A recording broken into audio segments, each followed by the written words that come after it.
Homeopathy की अगर बात की जाए तो काफ़ी लोगों को इसके बारे में पता है कि होम्योपैथी किस तरीके से काम करती है। काफ़ी सारे डॉक्टर्स भी अपने अच्छे अच्छे रिजल्ट सामने लाते हैं। छोटी बीमारी से लेके बड़ी बीमारी तक होम्योपैथी बहुत अच्छा काम करती है। आज के इस छोटे से टॉपिक में मैं आपको बताने वाला हूँ एक मानसिक बीमारी जो कि आज के समय में इस कलयुग वाले दौर में बहुत सारे लोगों के माइंड में पनपती हैं, जिसमें से आपको जानने को मिलेगी किसी को अगर जलन है कि वह दूसरों से जलन रखता है, ईर्ष्या रखता है, संदेहशील रहता है, मतलब सस्पिशियस रहता है, दूसरे पर शक करता है, प्यार में धोखा खा जाता है, या फिर कोई पर्टिकुलरली मेनिया है जैसे कि कंटिन्यू में कई कई घंटे तक गेम खेलना, मोबाइल चलाना। तो इस तरह की जो सारी समस्याएं हैं ये एक तरह का मानसिक रूप लेती हैं। उसी के बारे में आपको मैं एक्सप्लेन करूँगा और लास्ट में एक होम्योपैथिक मेडिसिन बताऊँगा जिसको आप इस्तेमाल करके देख सकते हैं। तो होम्योपैथी जैसे मैंने आपको बताया, जो मानते हैं बहुत अच्छी है और जो नहीं मानते तो उनके लिए कोई भी इसका इलाज नहीं है। तो जब भी शक और ईर्ष्या की बात आती है तो होम्योपैथी में बहुत सारी मेडिसिन्स आती हैं, जिनमें से एपिस हो सकती है, लाइकोपोडियम हो सकती है, लैकेसिस हो सकती है, हाइसाइमस हो सकती है, स्ट्रोमोनियम हो सकती है। तो बात करते हैं सबसे पहले जलन की, जिसको जेलसी बोला जाता है। किसी को अगर जलन रहती है, आज के समय में जलन क्यों है लोगों को आप जानिए। भाई बहन में भी आजकल जलन है। जो सगे भाई बहन हैं उनमें भी आपको जलन देखने को मिलेगी जब वो समझदार हो जाते हैं, जब वो होशियार हो जाते हैं। तो जब वो मैच्योर हो जाते हैं तो उनके अंदर भी बहुत सारी जलन देखने को मिलती है। यहाँ पे मैं किसी की बुराई नहीं कर रहा हूँ। कुछ रेयरली केस में ऐसा होता है कि जहाँ पे अच्छे रिश्ते हैं, लेकिन मोस्टली केसेस में आज के समय में देखा जा रहा है जो कि अंदर से ईर्ष्या जरूर रखते हैं। तो जेलसी की भावना भाई बहन में भी हो सकती है, दोस्तों में भी हो सकती है। दोस्तों में मेन चीज़ क्या होती है जलन की, कि गर्लफ्रेंड उसके पास है, मेरे पास गर्लफ्रेंड नहीं है, या मेरे पास एक गर्लफ्रेंड है और उसके पास तीन गर्लफ्रेंड है, और मेरे पास एक गर्लफ्रेंड है और वो अच्छी नहीं है और दूसरे दोस्त की गर्लफ्रेंड वो काफ़ी अच्छी है। तो मन में जेलसी की भावना क्रिएट हो जाती है।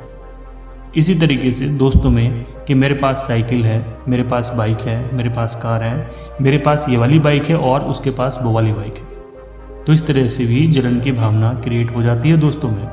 और जलन की भावना पैदा हो सकती है अपने पड़ोसियों से। आज के समय में मोस्ट कॉमनली देखा जाता है कि कोई पड़ोसी अपने पड़ोसी से खुश नहीं है, एक दूसरे की टांग खींचने में लगे रहते हैं कि उसका घर मेरे से ऊंचा बना है, उसके घर में ये सारी चीज़ें हैं, उसके घर में ये फैसिलिटी है, मेरे घर में नहीं है, उसका घर इस तरीके से डिज़ाइन किया गया है, मेरा घर इस तरीके से डिज़ाइन नहीं किया गया। तो जेलसी क्रिएट हो जाती है। अगला आता है दोस्तों स्टूडेंट्स में। स्टूडेंट्स में बहुत बड़ी जेलसी होती है दोस्तों, लेकिन जब उनके नंबर आते हैं, जब उनके मार्क्स आते हैं, देखते हैं भाई उसको 75% नंबर है, मेरे 90% नंबर है, तो जेलसी क्रिएट होनी शुरू हो जाती है। तो ये तो कॉमन एग्जाम्पल जो कि जलन हो सकती है, किसी भी और भी कैटेगरी में जलन हो सकती है लोगों को। नेक्स्ट आता है इसमें संदेहशील, जिसको हम सस्पिशियसनेस बोलते हैं। सस्पिशियसनेस मतलब दूसरे पर शक करना। किस तरह वाला शक करना? खास करके आज के समय में मोस्टली केसेस में हम देखते हैं कि एक वाइफ अपने हस्बैंड पे शक कर सकती है। क्यों कर सकती है? कि उसका हस्बैंड थोड़ा आधे घंटे लेट आया, उसका हस्बैंड थोड़ा बाहर चला गया 1 दिन के लिए, 2 दिन के लिए, तो शक करती है कि मेरा हस्बैंड पता नहीं बाहर किसी से मिलने ना गया हो, मेरा हस्बैंड कहीं शराब पी कर ना आए, मेरा हस्बैंड कहीं अपनी माँ के पास ना चला गया हो, अपनी फैमिली में ना चला गया हो। तो इस तरह की जो कंडीशंस होती हैं वाइफ और हस्बैंड के बीच में हो सकती है सस्पिशियसनेस। कुछ होते हैं कि वह मुझे कोई इस तरह की चीज़ दे के मुझे मार ना दे, वह कोई मुझे जहर ना दे दे। इस तरह के लोग भी आसपास आपको मिल जाएंगे। रेयरली होते हैं बट होते हैं। ठीक है, मैं होम्योपैथी प्रैक्टिस 10 साल से करता हूँ, तो तरह तरह के लोगों की मेंटलिटी सामने आती हैं, तो उसी के हिसाब से ही मैं ये वीडियो बना रहा हूँ। तो इस तरह के मेनिया भी सामने आते हैं कि लोगों को लगता है कि डॉक्टर साहब ही हमें कोई ऐसा जहर ना दे दें जिससे हमारी मौत हो जाए। तो इस तरह की मेंटलिटी वाले भी पेशेंट्स होते हैं। कोई रिश्तेदार उनको कोई ऐसी दवाई ना दे दे, तो अपने ही सामने वो सारी चीज़ें करते हैं, अपने ही सामने वो बोतल की सील खुलवाते हैं मेडिसिन की और तब उसको पीते हैं। तो बहुत सारी चीज़ें हैं जो कि देखनी पड़ती हैं। नेक्स्ट आता है दोस्तों इसमें 3rd नंबर पे मेनिया, मतलब जिसको नॉर्मल टर्म में बोला जाता है पागलपन। अब पागलपन 3-4 कैटेगरी का हो सकता है, जैसे कि शेमलेसनेस मतलब नंगापन किसको बोल सकते हैं आज के समय में नंगापन। मेरी नज़रों में नंगापन इंस्टाग्राम पे अगर आप चलाते हैं, इंस्टाग्राम अगर आप यूज़ करते हैं, उसमें बहुत सारी लड़कियां आपको ऐसी मिल जाएंगी जो कि इस तरह की चीज़ें फैला रही हैं, समाज में फैला रही हैं, इस तरह की गंदगी फैला रही हैं। मेरी नज़रों में जब भी उनके वीडियोस मेरे सामने आते हैं, वैसे तो मेरे सामने वीडियोस नहीं आते, बट किसी के मोबाइल में मुझे दिख जाते हैं तो काफ़ी नफरत सी मुझे क्रिएट होती है कि आज के समय में ये लड़कियां क्या कर रही हैं। लड़कियों की इतनी इज्जत की जाती है, लड़कियां अपनी इज्जत बचाती हैं, अपने को ढक के रखती हैं, बट आज के समय में फॉलोअर के चक्कर में लोग कहाँ से कहाँ तक गिर चुके हैं। देख के बड़ा दुख होता है और गुस्सा भी आता है। जैसे सोफिया अंसारी को आप जानते होंगे, क्या गंदगी उसने फैलाई हुई है। एक नेहा सिंह है, क्या गंदगी उन्होंने फैलाई हुई है। मतलब समाज के जो आज के समय के लड़के हैं, जो न्यू जनरेशन है, हमारी जनरेशन तो भाई पुरानी हो गई है, हम तो पुराने हो गए हैं, तो जो पुराने लोग हैं उनको सारी अंडरस्टैंडिंग है कि भाई क्या हो रहा है, फॉलोअर बढ़ाने के लिए लोग क्या क्या चीज़ें दिखा रहे हैं, कितना नंगापन ये फैला रहे हैं। बट जो आज की जनरेशन है उनको तो वो बहुत अच्छा लगेगा कि हाँ यार ये तो बहुत अच्छी चीज़ें कर रहे हैं, बहुत अच्छा लगेगा उनको। तो इंस्टाग्राम पे ये बुरे हाल है। यहाँ तो मुझे 2-3 लोगों के पता, बाकी इंस्टाग्राम इन सारी चीज़ों से भरा हुआ है। कोई बंदा अच्छी इन्फॉर्मेशन देगा, कोई लड़की अच्छे कपड़े पहन के वीडियो बनाएगी तो उनके फॉलोअर नहीं आएंगे, ना ही इंस्टाग्राम ऐसे लोगों को सपोर्ट करता है। ठीक है, तो मेन आता है शेमलेसनेस कि उनको बिल्कुल भी शर्म नहीं है। थर्ड आता है इरोटिक मेनिया भी उसी कंडीशन में आता है कि नंगापन दिखा रहे हैं। और थर्ड आता है दोस्तों इसमें लोकेसिटी, मतलब है इसका कि कोई बंदा है जो कि बहुत ज़्यादा कंटिन्यू में बोलता रहता है, लगातार में बोलता रहता है। कुछ पेशेंट्स होते हैं, आते हैं, कुछ अपनी स्टोरी बताते हैं कि डॉक्टर साहब ऐसे हैं, आधा घंटा 1 घंटा, कभी इधर की बातें करते हैं, कभी उधर की बातें करते हैं, कभी अपना बखान करते हैं, कभी दूसरे की बुराई करते हैं। मतलब कंटिन्यूसली वो बोलते रहते हैं।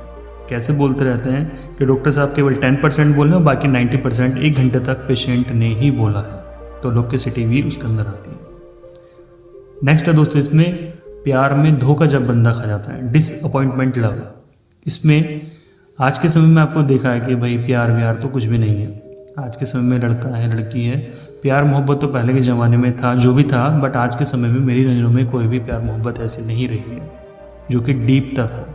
केवल सुपरफिशियली है, केवल आप इसको सोच सकते हैं टेम्परेरी है, बट कोई भी ऐसी मोहब्बत नहीं रही है।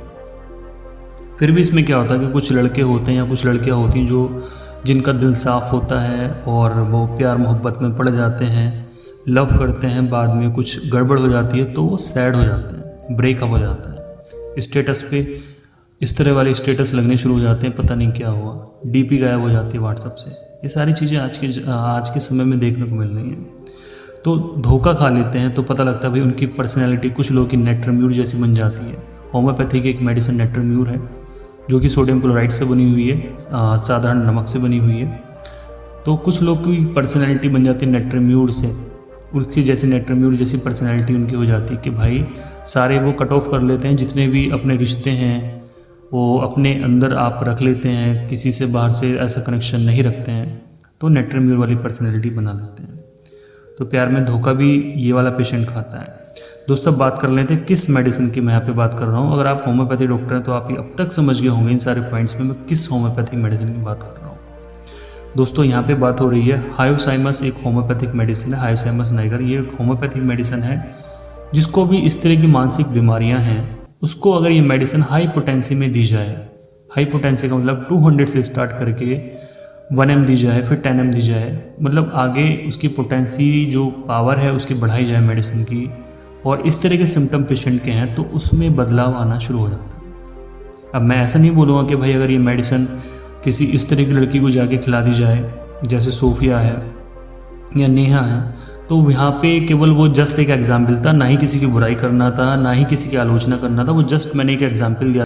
तो ये सारी चीज़ें दोस्तों सामने आती हैं। अब होम्योपैथी की मेडिसिन का सिलेक्शन किया जाता है मानसिकता के आधार पे, खास करके जो सिम्टम्स मिल रहे हैं उसके आधार पे।